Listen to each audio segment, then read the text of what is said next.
Good morning to all of you. आज हम class 10th का मॉडल पेपर 1 यानी सेट 1 हम लाए हैं। क्लास 10th के ये सोशल साइंस है यानी सामाजिक विज्ञान है। तो इससे पहले वाले वीडियो में हम क्लास 10th के सब्जेक्टिव और ऑब्जेक्टिव साइंस का दोनों डाल चुके हैं। जो अगर ये फर्स्ट टाइम इस वीडियो में विजिट कर रहे हैं वो कृपया करके पहले इससे पहले वो वीडियो को देख लें, ताकि आपका पहले साइंस का भी क्लियर हो जाएगा, है ना, सब्जेक्टिव और ऑब्जेक्टिव। चलिए ठीक है, अब हम स्टार्ट करते हैं। ये लिखा हुआ है कि झारखंड शैक्षिक अनुसंधान एवं प्रशिक्षण परिषद रांची, है ना, यानी कि जैक द्वारा ये क्या क्या निकाला गया है 2023 और 2024 के लिए बच्चों के लिए मॉडल प्रश्न पत्र। अभी का टॉपिक है, हम सामान्य निर्देशांक भी आप लोगों को बता चुके थे पहले कि कितना क्वेश्चन क्या रहेगी, है ना। तो बोला है परीक्षार्थी यथासंभव अपने शब्दों में उत्तर दे। वो क्या बोलता है, सभी प्रश्न अनिवार्य है, मतलब सभी प्रश्न आपको अनिवार्य है। कुल प्रश्नों की संख्या 52 है। टोटल नंबर ऑफ क्वेश्चंस कितने हैं 52। और 52 क्वेश्चन में क्या करता है कि आपका जो क्वेश्चन है 52 क्वेश्चन में 1 से लेकर 30 तक आपका क्वेश्चन, 1 से लेकर 30 तक आपका क्या है ना कि 1 से 30 तक बहुविकल्पीय प्रश्न, मतलब 1 से लेकर 30 तक आपका ऑब्जेक्टिव क्वेश्चन है, जो आज हम इस वीडियो में अपलोड करेंगे। आपका सिर्फ आज का वीडियो में रहेगा 1 से 30 तक आपका रहेगा ओनली फॉर ऑब्जेक्टिव क्वेश्चंस।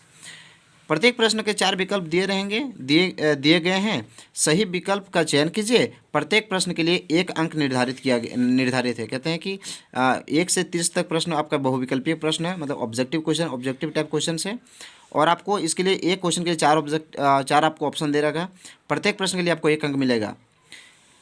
एक इसमें क्या है ना कि उसके बाद नेक्स्ट में क्या करते हैं कि प्रश्न संख्या 31 से 38 तक आपका अति लघु है ना, अति लघु उत्तरीय प्रश्न है। इस जिसमें से किन्हीं 6 प्रश्नों का उत्तर अनिवार्य है।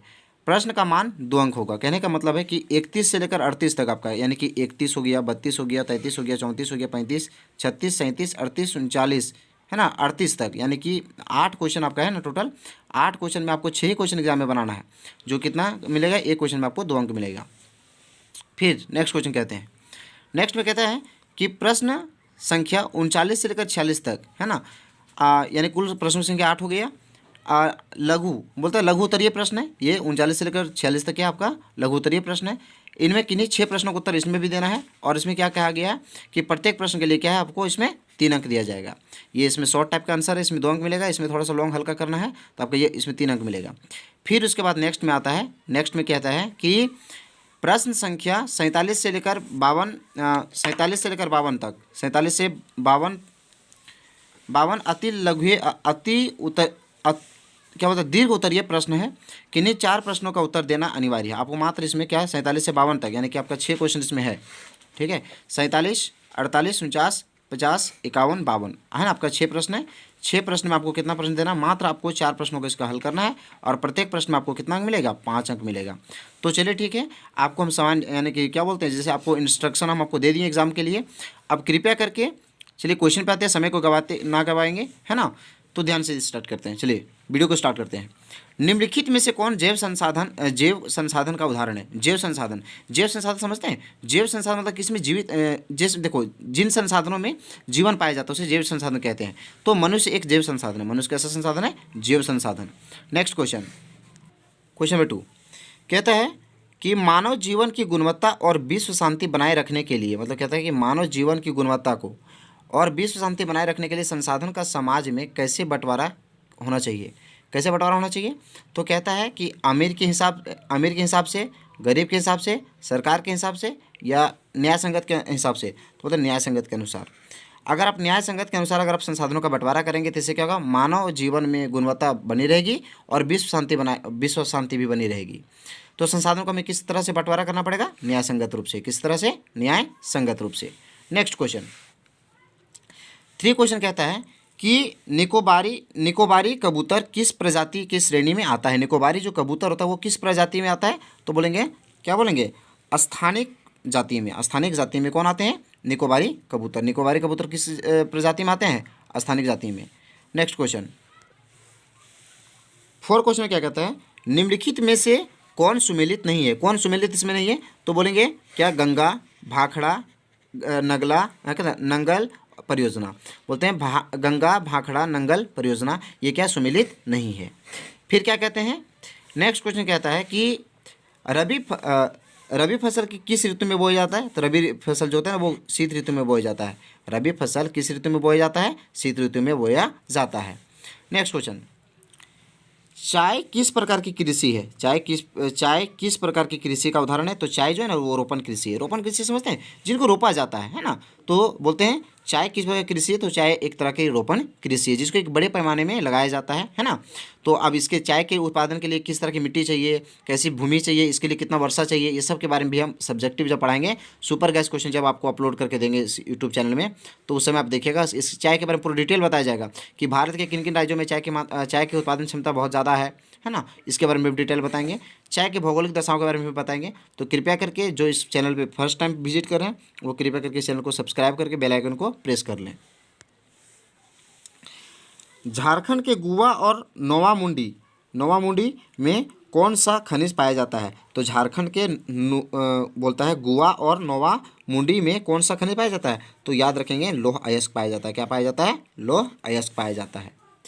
क्या देखिए फिर से बोल रहे हैं, झारखंड में गुवा और नोवा मुंडी में कौन सा खनिज पाया जाता है। तो बोलेंगे लौह अयस्क पाया जाता है। नेक्स्ट क्वेश्चन कहता है निम्नलिखित में से किसका परिवहन पाइपलाइन द्वारा होता है। मतलब निम्नलिखित में से किसका परिवहन पाइपलाइन द्वारा होता है। तो उपरोक्त सभी किसका पानी, देखिए पानी अभी आपके घर देखिएगा कि अभी गवर्नमेंट जो है ना वो घर घर जल योजना चलाया है ना कार्यक्रम, उसमें देखिएगा कि घर घर भी पानी पहुँचाया जा रहा है। पानी हो गया, कच्चा तेल हो गया, पेट्रोल उत्पाद हो गया, ये सब जितने भी है ना वो सब पाइपलाइन द्वारा परिवहन किया जाता है। मतलब एक स्थान से दूसरे स्थान तक पहुँचाया जाता है। नेक्स्ट क्वेश्चन कहता है कि भारत देश की 22 प्रमुख भाषाओं को संविधान के किस अनुसूची में रखा गया है। देखिए भारत देश की 22 भाषाओं को संविधान की अनुसूची में रखा गया। कौन से अनुसूची में। तो 8वीं अनुसूची में। कौन से अनुसूची में, 8वीं अनुसूची में। फिर एक सवाल यहाँ से निकलता है कि भारत के संविधान के 8वीं अनुसूची में कितनी भाषाओं को रखा गया है। तो बोलेंगे 22 भाषाओं को। कितने भाषाओं को, 22 भाषाओं को। नेक्स्ट क्वेश्चन 10 क्वेश्चन कहता है कि स्थानीय शासन व्यवस्था में कितना पद महिलाओं के लिए आरक्षित है। बोलते हैं स्थानीय शासन व्यवस्था में कितना पद महिलाओं के लिए आरक्षित है। तो बोलेंगे 1/3। कितने, 1/3। 1/3 जो है ना क्या बोलते हैं आरक्षित सीटें महिलाओं को प्रदान है। नेक्स्ट क्वेश्चन कहता है अमेरिका में नागरिक अधिकार आंदोलन कब हुआ। मतलब अमेरिका में नागरिक अधिकार आंदोलन कब हुआ। तो बोलेंगे कब, 1954 से 1968 ईस्वी तक, है ना। कब हुआ, अमेरिका में नागरिक अधिकार आंदोलन कब हुआ था। तो बोलेंगे 1954 से 1968 ईस्वी तक हुआ था। नेक्स्ट क्वेश्चन कहा जाता है कि भारत के राज्यों की विधानसभाओं में महिलाओं की प्रतिनिधित्व कितनी फीसदी है। तो बोलेंगे 5% से कम। कितनी फीसदी से कम, 5% से कम। फिर से पूछ रहे हैं भारत के राज्यों की विधानसभाओं में महिलाओं का प्रतिनिधित्व कितना फीसदी है। तो 5% से भी कम है। ठीक है। नेक्स्ट क्वेश्चन कहता है निम्न में से कौन सा देश में द्विदलीय व्यवस्था है। तो बोले अमेरिका में। मतलब कौन से देश में द्विदलीय व्यवस्था चलती है। तो अमेरिका में। कहाँ पे, अमेरिका में। अमेरिका में किस तरह की व्यवस्था चलती है, द्विदलीय व्यवस्था चलती है। नेक्स्ट क्वेश्चन कहा जाता है कि नेपाल में राजतंत्र को किस वर्ष समाप्त कर दिया गया था। नेपाल में राजतंत्र को किस वर्ष समाप्त किया गया था। 2008 ईस्वी को। कब, 2008 ईस्वी को। नेपाल में राजतंत्र को किस वर्ष समाप्त कर दिया गया था, 2008 ईस्वी को। ठीक है। नेक्स्ट क्वेश्चन बोलीविया में पानी के निजीकरण के खिलाफ आंदोलन की अगुवाई किस संगठन ने किया था। तो बोलेंगे FEDCOR, है ना। क्या, कौन के थे, फेडेकर, FEDECOR, फेडेकर। ठीक है। नेक्स्ट क्वेश्चन कहता है केरल में शिशु मृत्यु दर कम होने का एक कारण निम्नलिखित में से कौन सा है। केरल में शिशु मृत्यु दर कम होने का कारण क्या है। तो इसके कारण क्या है कि शिक्षा एवं स्वास्थ्य जैसी मौलिक सुविधाओं का पर्याप्त उपलब्धता। कहते हैं कि देखिए केरल में शिशु मृत्यु दर कम होने का एक कारण निम्नलिखित में से कौन सा है। मतलब केरल में जो है ना शिशु की मृत्यु दर बहुत कम है। क्यों, रीज़न क्या है। तो वहाँ पे देखिए वहाँ के लोग शिक्षित हैं, वहाँ का स्वास्थ्य की स्थिति बहुत अच्छी है, मौलिक सुविधाओं का पर्याप्त उपलब्धता वहाँ पे है। कहाँ पे, केरल में। इसलिए वहाँ पे शिशु मृत्यु दर क्या है, कम है। नेक्स्ट क्वेश्चन बोलते हैं कि निम्नलिखित में से किसे संगठित क्षेत्र में नियोजित कहा जा सकता है या किया जा सकता है। यहाँ पे क्या नियोजित कहा जा सकता है, तो बोलेंगे बहुराष्ट्रीय कंपनी की अस्थायी कर्मचारी को। देखिए क्या बोलता है, बहुराष्ट्रीय कंपनी के अस्थायी कर्मचारी को क्या कहा जाता है, संगठित क्षेत्र में नियोजित कहा, मतलब संगठित क्षेत्र में नियोजित कहा जाता है। जो व्यक्ति बहुराष्ट्रीय कंपनी की अस्थायी कर्मचारी हैं, जो परमानेंट उनको जॉब हो गया बहुराष्ट्रीय कंपनी में, है ना, उनको क्या बोलते हैं, संगठित क्षेत्र में नियोजित कहा जाता है ना। संगठित क्षेत्र में नियोजित व्यक्ति का उन्हें कहा जाता है कि उनको अब कोई हटा नहीं सकता है। रोजगार के अधिकार अवसर उत्पन्न करने के लिए क्या बोलता है, रोजगार के अधिकार अवसर उत्पन्न करने के लिए निम्न में से कौन सा उपाय किए जाते हैं। तो बोलता है सिंचाई की सुविधा में वृद्धि की जाती है, विद्यालय एवं अस्पताल की स्थापना की जाती है, या खाद्य प्रसंस्करण इकाई की स्थापना की जाती है। क्या होगा, तो इसका आंसर होगा 1 2 3। मतलब देखिए क्या बोलता है, रोजगार में अधिक अवसर उत्पन्न करने के लिए, मतलब रोजगार अगर हमको ज़्यादा मात्रा में अगर आपको लोगों को देना है ना, तो बोलता है उत्पन्न करने के लिए निम्न में से कौन सा उपाय करना चाहिए, किए जाते हैं। तो सिंचाई की सुविधा में वृद्धि की जाती है। देखिए अगर सिंचाई की सुविधा अगर हम वृद्धि करेंगे तो इससे बहुत सारे लोग खेती करेंगे, उससे बहुत सारे लोगों की जीविका चलेगी।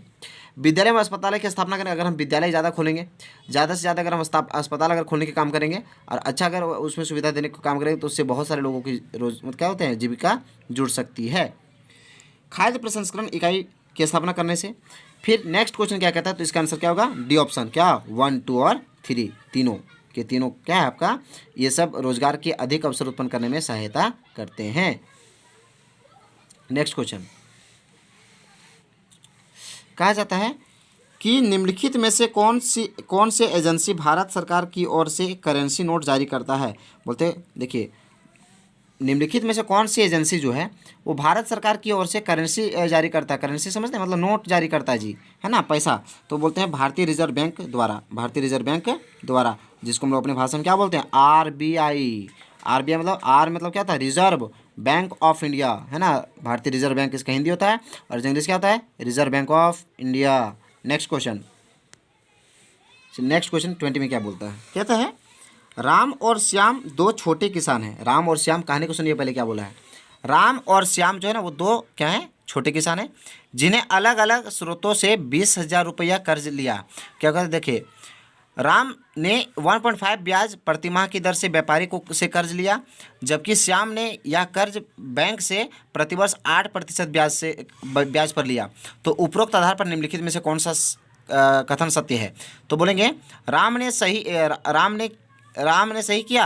अच्छा बताइए क्या हुआ, हम बताते फिर से। राम ने 1.5% मतलब 1.5% से वो क्या इंटरेस्ट से वो क्या कर्ज लिया, और वही अगर श्याम देखा जाए तो श्याम 8% से वो कर्ज लिया।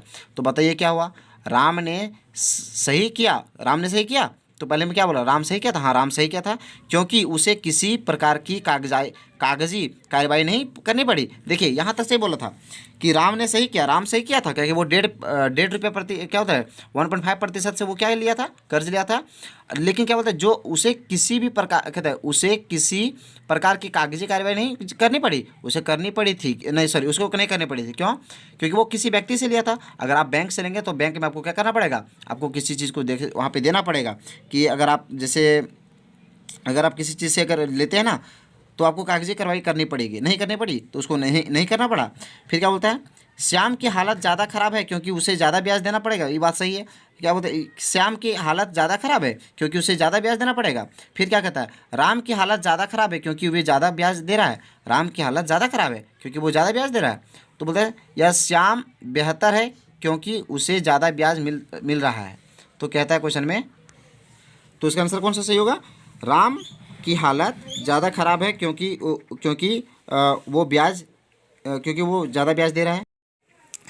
कहता है भारत सरकार ने सूचना का अधिकार आरटीआई नामक कानून कब लागू किया। बोलते देखिए भारत सरकार ने सूचना का अधिकार नाम मतलब कि सूचना का अधिकार को इंग्लिश में क्या बोलते हैं, आरटीआई नामक कानून कब लागू किए थे। तो कब ये किए थे, तो अक्टूबर 2005 में, यानी कि अक्टूबर 2005 ईस्वी में किए थे। कौन सी बताइए, आरटीआई की कब लागू किया गया था भारत सरकार के द्वारा, अक्टूबर 2005 ईस्वी में। नेक्स्ट क्वेश्चन सरकार द्वारा अवरोधों अथवा प्रतिबंधों को हटाने की प्रक्रिया को क्या कहते हैं? तो उसको बोलते हैं, क्या बोलते हैं उसको? उदारीकरण कहते हैं। क्या कहते हैं? उदारीकरण। अब फिर से मैं आपको बताता हूँ उदारीकरण क्या होता है। देखिए, सरकार द्वारा अवरोधों अथवा प्रतिबंधों को हटाने की प्रक्रिया को क्या कहलाती है? तो बोलेंगे उदारीकरण कहलाती है। सरकार द्वारा अवरोधों, अगर सरकार जो है वो किसी अवरोध को या प्रतिबंधों को, मतलब जैसे कोई प्रतिबंध लग गया, सरकार कोई पिछला सरकार उसको कोई प्रतिबंध कर दिया कोई चीज़ से, तो उसको हटाने की प्रक्रिया को क्या कहते हैं? उसी को बोलते हैं उदारीकरण। क्या कहते हैं उसको? उदारीकरण कहते हैं। नेक्स्ट क्वेश्चन क्या कहता है, सुनिएगा ढंग से, कि आर्नस्ट है ना, आर्नस्ट रेनन किस देश के दार्शनिक थे? तो फ्रांस के दार्शनिक थे। कौन से देश के थे? फ्रांस के दार्शनिक थे। इनको फ्रांसीसी दार्शनिक भी कहा जाता है। किसको? अर्नस्ट को, है ना, अर्नस्ट को। फिर क्या बोलते हैं? अर्नस्ट रेनन को। फिर बोला जाता है फ्रांसीसी क्रांति कब हुई थी? आप लोग क्लास 9th में पढ़े होंगे। फ्रांसीसी क्रांति कब हुई थी? तो फ्रांसीसी क्रांति कब हुई थी बताइए ज़रा सा। 14 जुलाई 1789 ईस्वी को। नहीं, 14 जुलाई 1789 ईस्वी को हुआ था ना फ्रांसीसी क्रांति। नेक्स्ट क्वेश्चन कहता है यंग इटली भूमिगत संगठन की स्थापना कौन किए थे? देखिए, यंग इटली भूमिगत संगठन की स्थापना कौन किए थे? तो जोसेपे मैत्सनी। कौन किए थे? जोसेपे मैत्सनी। ये भी क्लास 9th का क्वेश्चन है, जोसेपे मैत्सनी। ठीक है। नेक्स्ट क्वेश्चन क्या कहता है कि महात्मा गांधी दक्षिण अफ्रीका से भारत कब लौटे थे? कब लौटे थे बताइए। तो महात्मा गांधी जो थे वो दक्षिण अफ्रीका से भारत कब लौटे थे? तो बोलेंगे आप, क्या बोलेंगे? जनवरी 1915 ईस्वी को। जनवरी 1915 ईस्वी को, है ना। उसके बाद 1917 से उन्होंने क्या किया? आंदोलन करना शुरू कर दिया 2 साल के बाद, है ना। फिर नेक्स्ट क्वेश्चन क्या कहता है पुनर्पैक्ट डॉक्टर भीमराव अम्बेडकर एवं उसके मध्य हुआ था। देखिए, पुनर्पैक्ट डॉक्टर भीमराव अम्बेडकर और किनके मध्य हुआ था बताइए। तो महात्मा गांधी। किनके बीच में हुआ था? महात्मा गांधी। फिर से बताइए, पुनर्पैक्ट जो था वो किनके बीच में हुआ था? तो बोलेंगे आप, क्या बोलेंगे कि सर डॉक्टर भीमराव अम्बेडकर और महात्मा गांधी के बीच में हुआ था। नेक्स्ट क्वेश्चन, कहा जाता है 1890 के दशक में रीडरपेस्ट नामक बीमारी किस देश में बहुत तेज़ी से फैली थी? देखिए, अच्छा, रीडरपेस्ट क्या पता है आपको? रीडरपेस्ट नहीं पता है? रीडरपेस्ट का मतलब होता है एक तरह का पशु रोग। रीडरपेस्ट क्या एक तरह का पशु रोग है ना। तो ये देखिए 1890 के दशक में रीडरपेस्ट नामक जो बीमारी थी वो सबसे ज़्यादा कहाँ फैली थी? कौन से देश में फैली थी? तो आप इसका आंसर बताएंगे अफ्रीका। कहाँ पे? अफ्रीका। नेक्स्ट क्वेश्चन, निम्नलिखित में से कौन देश मित्र राष्ट्र में पले थे? तो कौन से देश मित्र राष्ट्र में पला था? बोलेंगे ब्रिटेन। कौन से देश? ब्रिटेन, है ना। आगे नेक्स्ट क्वेश्चन, अब एक मुझे सवाल का आप लोग जवाब दीजिएगा कि ब्रिटेन में रहने वाले लोगों को क्या कहते हैं? ब्रिटेन में रहने वाले लोगों को क्या कहते हैं? जैसे भारत में रहने वाले लोगों को क्या बोलते हैं? भारतीय। चीन में रहने वाले लोगों को क्या बोलते हैं? चीनी, यानी, है ना, चीनी कहते हैं। और पाकिस्तान में रहने वाले लोगों को क्या बोलते हैं? पाकिस्तानी बोलते हैं। नेपाल में रहने वाले लोगों को नेपाली कहते हैं। उसी तरह ब्रिटेन में रहने वाले लोगों को क्या कहते हैं? ज़रा मुझे कमेंट में बताइए। तो next question, spinning jenny machine किसके द्वारा बनाई गई थी? तो जेम्स हरगिब्स के द्वारा। किनके द्वारा बनाई गई थी? जेम्स हरगिब्स के द्वारा बनाई गई थी। जेम्स हरगिब्स के द्वारा बनाई गई थी। ठीक है, किनके द्वारा? जेम्स हरगिब्स के द्वारा बनाई गई थी। अब एक बात और मुझे कमेंट बताइएगा इसका आंसर, कि बताइए स्पिनिंग जेनी मशीन की आविष्कार जेम्स हरगिब्स ने कब किया था, है ना। आप इसका जवाब मुझे कमेंट में बताइएगा। तो ठीक है, आज का सफ़र हमारे साथ यहीं तक था। मिलते हैं नेक्स्ट वीडियो के साथ। अब SST, ये मेरा पता है ना आपको, SST का ऑब्जेक्टिव क्वेश्चन है। अब मैं आप लोगों के साथ फिर मैं कल मॉर्निंग में मिलता हूँ आप लोगों के साथ SST के आंसर शीट यानी कि सब्जेक्टिव की ओर। ठीक है, thank you very much, thank you for watching.